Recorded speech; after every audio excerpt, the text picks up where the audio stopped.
what's up, Nashville? I am Bo Beach. This is the Free Speech Podcast presented by Beechwood Commercial Real Estate Brokerage. We've got a great show planned for you today. We're going to start off discussing the debacle of the presidential debate that actually occurred last night on CNN. We're going to talk it through. There's a lot to unpack there. It was absolutely ridiculous. And it seems to me that kind of the wall of propaganda that has held up so well for the last 4 years has finally come crumbling down. And we can all see the quality of our current federal leadership and what that means for the upcoming election. We'll talk about that. Then we'll move into who are the most desirable office tenants out there and why. I'll break that down for you.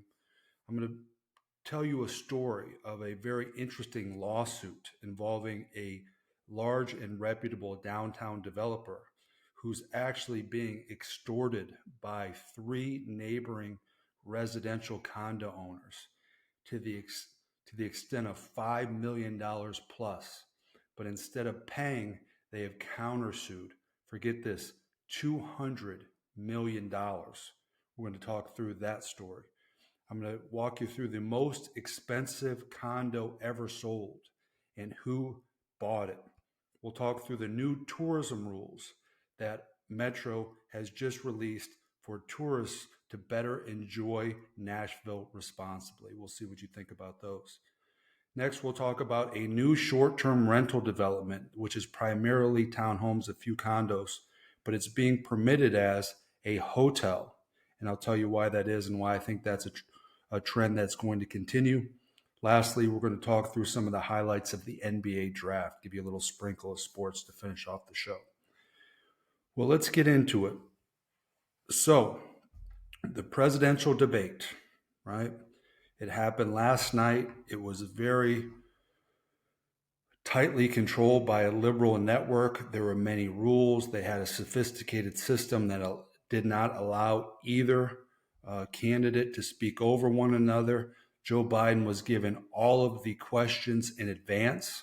He was prepared notes, and he took over a week off of work as the president of the United States to simply prepare to speak about the issues he believes in. And it could not have gone any worse than it possibly went. It was an absolute train wreck.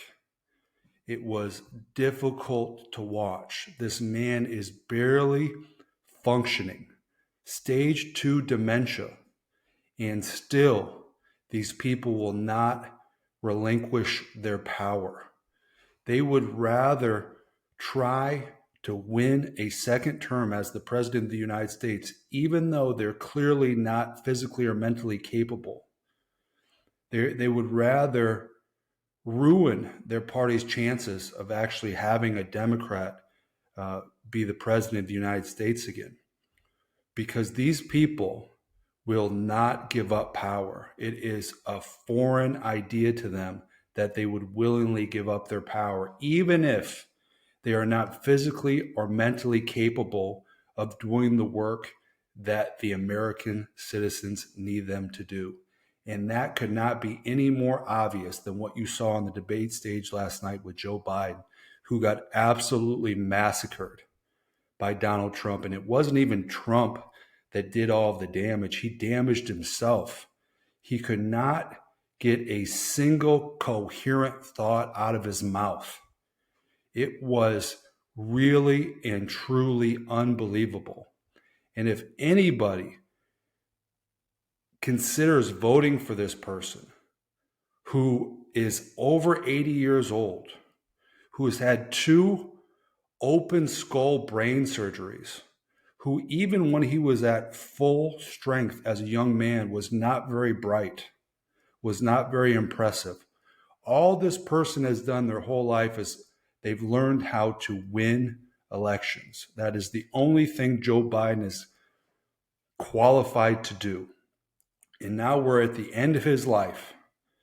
And for some reason, he just is like a dog that won't let go of a bone. It is really remarkable. And what's more remarkable about it is our mainstream media, which is an absolute propaganda machine for the Democrat Party, they gave up last night. The gig is up. There's no more convincing people that Joe Biden is the best he's ever been. And age and experience are the most valuable thing. And that he's energetic and sharp and detailed and organized and capable. All of that propaganda that you've been spoon-fed for years, even back before he even ran for president from his basement. The Main Street media propaganda machine broke into a million pieces last night. And now even the dumbest people amongst us, our citizens of this country, the dumbest people amongst us, can see what has been going on here. They've gotten hoodwinked. They've gotten hustled. The mainstream media is tracking, so they track these things with metrics that tell how trustworthy people are, right? So, they'll say the mainstream media has now trusted less than Congress itself. I've never seen a bigger implosion than what the mainstream media has done since the Trump presidency through COVID to propping up Joe Biden for a second term with all of their propaganda. They ran their business into the ground. They've lost all legitimacy. Citizen journalism is the future. If you want actual information without having to get it pre-approved by a boss and a boss's boss and a boss's boss, if you want news free of government intervention, government leverage, government being pressured by the government to present their talking points, citizen journalism is the way to do it. Find someone that is a journalist that works for himself and is presenting information that he believes to be true without having to go through any filter of any kind of managerial staff, right? It is really a remarkable time in our history. Our federal government has been so mismanaged for the last 3.5 years. The attacks on President Trump through his entire presidency, all the way up to the lawfare campaign that they're trying to take him out before he can win the presidency. People, even the dumbest amongst us, see it for what it is. And I don't know if we've ever been in a situation where we've had this big con fall apart so tremendously than the way it fell apart last night. It fell apart so tremendously that all of those Main Street media propagandists jumped off the ship last night. They all panicked. They realized that they can't sell you on their lies anymore. You see it, you saw it for yourself. There's nothing left to say. Now, in an effort to retain power, those same propagandists are now calling for Joe Biden to be replaced as the candidate in the Democratic Party for the upcoming election. I personally do not think that's realistic. The only person that's potentially on that list for replacements is his vice president, which may have been one of the worst vice president choices in the history of our country.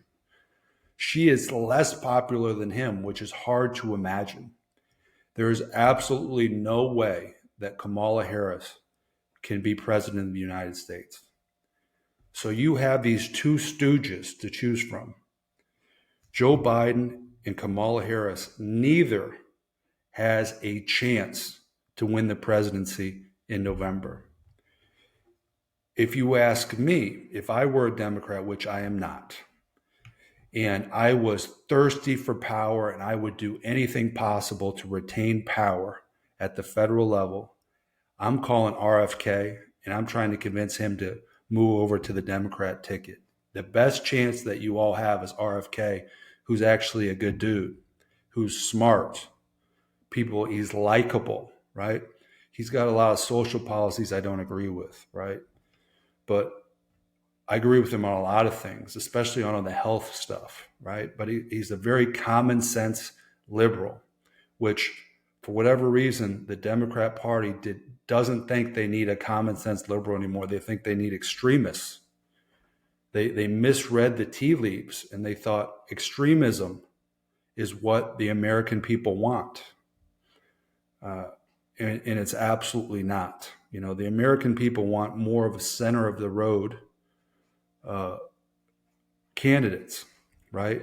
And for the Democrat Party to have any chance whatsoever in November, which there may be nothing they can do, right? But if you're thirsty for power and you're willing to do anything, including tear down our legal system to convict and imprison a presidential candidate because you can't beat them fair and square, if you're willing to go to those extents to win, I think you'd strongly consider approaching RFK about joining your ticket, because I think that is literally the only option you have.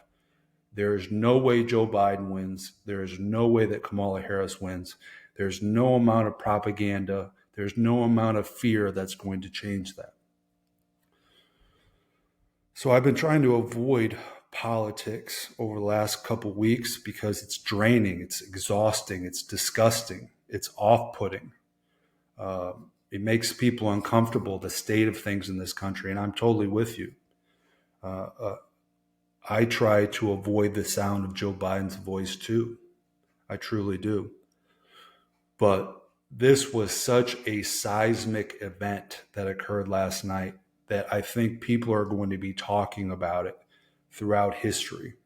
And they're also going to say, Joe Biden, the worst president in the history of the United States. And then he had the balls to run again for a second term when he was clearly physically and mentally unable, and no one did anything about it. It really is truly remarkable what has happened to the politics in this country. But I will tell you, if I look at this from a business perspective, you know, the commercial real estate business is kind of in a pause and a slowdown right now. And I think the biggest issue that we have to overcome is the uncertainty we have at the federal government. We have lost complete faith in Joe Biden and his administration.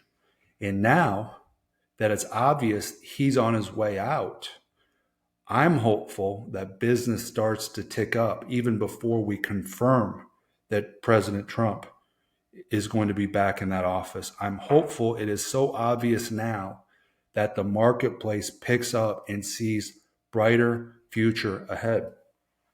We'll see if that truly happens. I hope we do not have to wait until November for business to pick back up. In that debate being such a rout last night might actually be the inflection point for an improving marketplace and improving economic conditions whereby the participants in our economy are betting on a brighter future rather than riding this ship down even further until it sinks.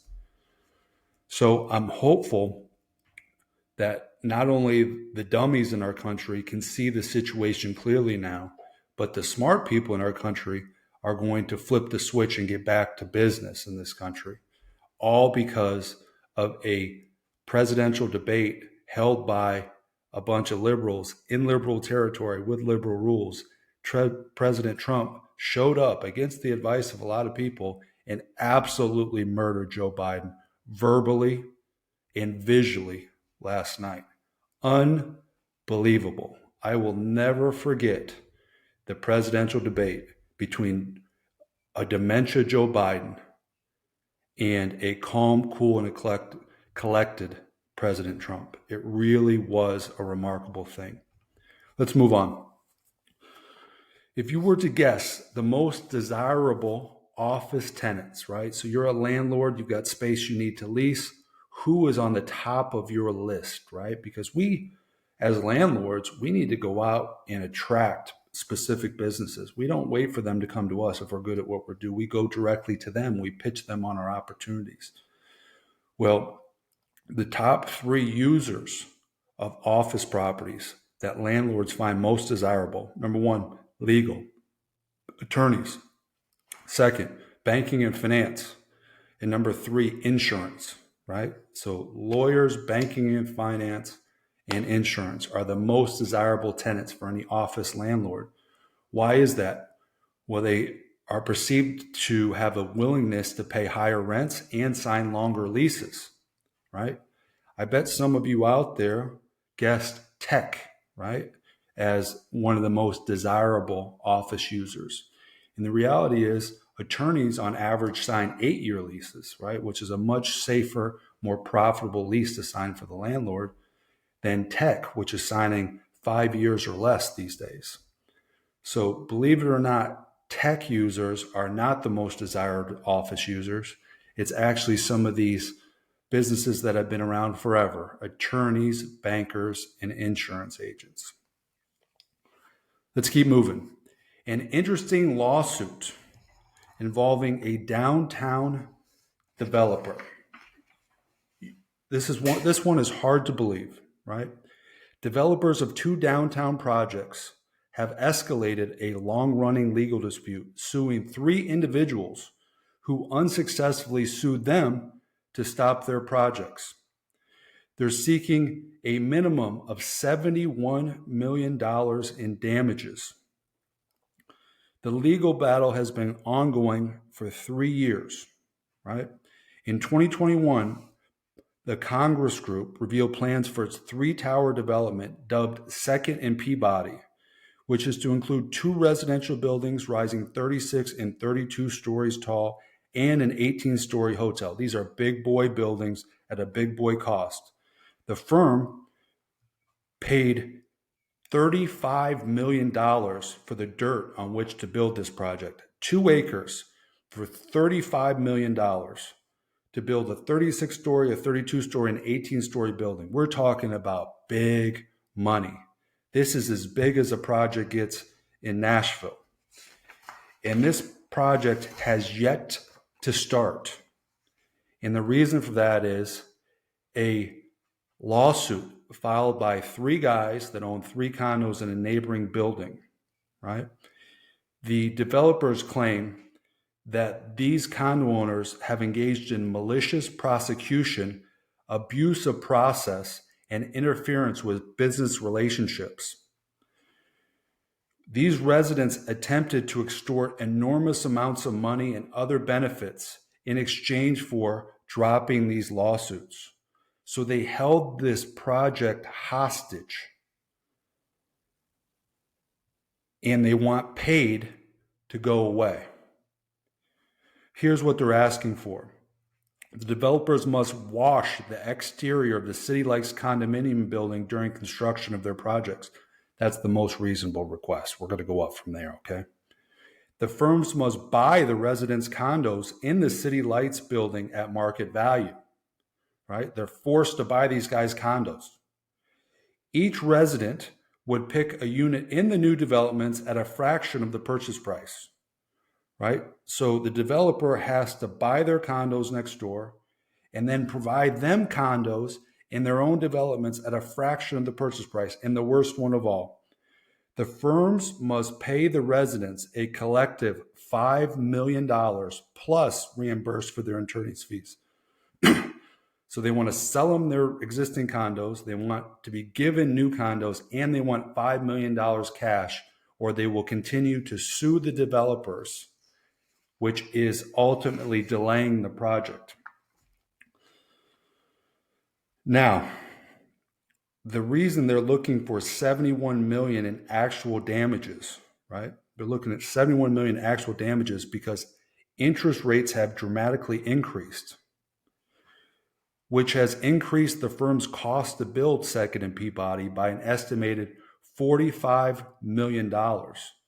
There's also another $19 million stems from the debt service, right? Paying the debt on that $35 million land, right? Equity member return, where you're paying out your investors, development management, paying your staff, and project staffing costs. All of the people, all the overhead that you're covering for years and years and years because of these people. They want reimbursed. Now, they're seeking payment for punitive damages in addition to the $71 million, adding up to a total of $200 million.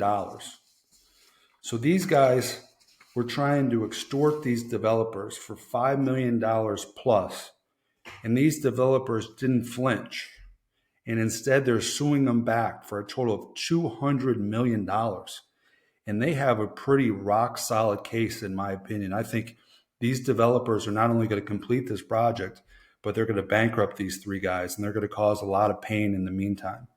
So just because there is a massive project being built next to your condominiums doesn't mean that gives you the opportunity and the leverage to extort these guys who you think are rich, and they're going to pay you $5 million to go away. That's not real life, and real businessmen aren't going to agree to anything of that sort. Now, let's move on. It was recently sold a condominium building, right? Todd Graves, a condominium unit, not the building, but a unit, a penthouse unit. Todd Graves, founder of Raising Cane's Fried Chicken Empire, is under contract for a Four Seasons residence that will mark the largest condo purchase in Music City history. This unit, only 4,000 square feet, spans half of the total top floor of the building. So, it's not a giant building. If 4,000 square feet is half the floor plate, not a giant building.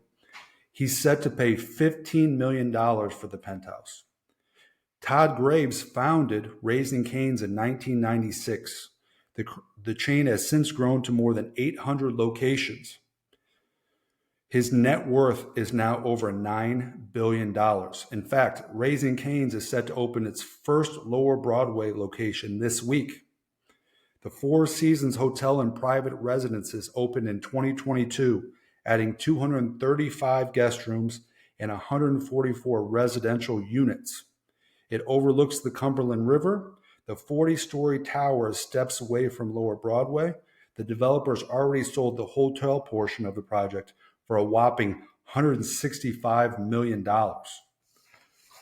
$15 million for a penthouse unit in the Four Seasons.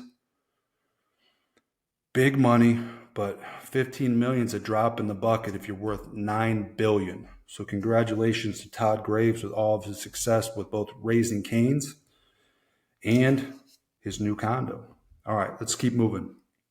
The do's and don'ts of visiting Nashville. The Nashville Convention Center and Visitors Corp is asking the city's 16.8 million visitors to push pause when they play in Music City.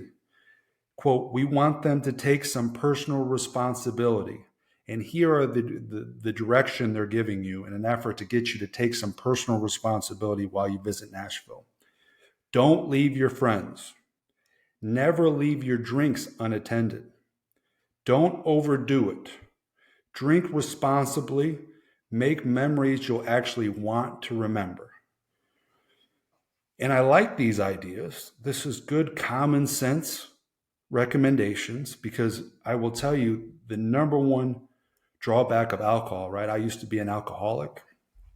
I've been sober and alcohol free for going on 9 years. Okay. I have no desire to ever have another drink of alcohol again. Huge health issues with alcohol, right? It is literally poison that makes you feel different while your body tries furiously to get it out of your system, right? So it's actually poison that your body's able to break down, and while it's breaking it down, it makes you feel funny. But the biggest thing that I think beyond the health stuff is alcohol makes you do things you wouldn't otherwise do. And when you're young, maybe you think that's a positive thing, right? That it loosens you up, right? Makes you more social, you tell yourself. The reality is most people, when they regret having done something, alcohol was involved, right? We very rarely make crazy decisions that we regret with a sober, alcohol-free mind. As soon as we get out into the world and we start consuming alcohol and we're partying, we're doing this and we're that, that is the recipe for making mistakes that you're going to regret later. So this is all great advice, right? But perhaps for whoever needs to hear it, maybe the best option of all is just to simply retire from the use of the drug called alcohol, right? And, I'm going to leave it at that. But I can tell you, as a guy that was an alcoholic for 15 years and now has been alcohol free for 9, the 9 years has been the best stretch of my life by far. And I don't have a whole lot of regrets in my life, but all the regrets that I do have involved alcohol, right? Alcohol makes you do things that you otherwise would not do sober. And that should be enough to avoid that drug altogether. Let's keep moving. It's hot today. Golly. I just got back from Seattle, Washington for the National Youth Soccer Tournament my daughter was playing, and it was cold and windy and overcast, and I froze the whole time I was there. I was dressed inappropriately. I didn't pack what I should have packed. I had no idea that Seattle in almost July was cold and miserable. And then I get back to Nashville, and even if you're inside in air conditioning, it's still humid and hot. And I prefer humid and hot, that's for sure. Let's keep moving. A new luxury townhome project breaks ground and does so positioned with hotel permitting. The first ever luxury townhome hotel concept at 2425 Brick Church Pike. The project is called Novello. It will include 66 units, 3 3-bedroom condos, plus 63 4-bedroom townhomes that will be priced from $965,000 up to over $1 million. The property will operate on a hotel permit. The trend nationwide has been to restrict and eliminate short-term rentals through zoning and other legislation. This property will operate under a hotel permit, which is not under political pressure as a short-term rental is.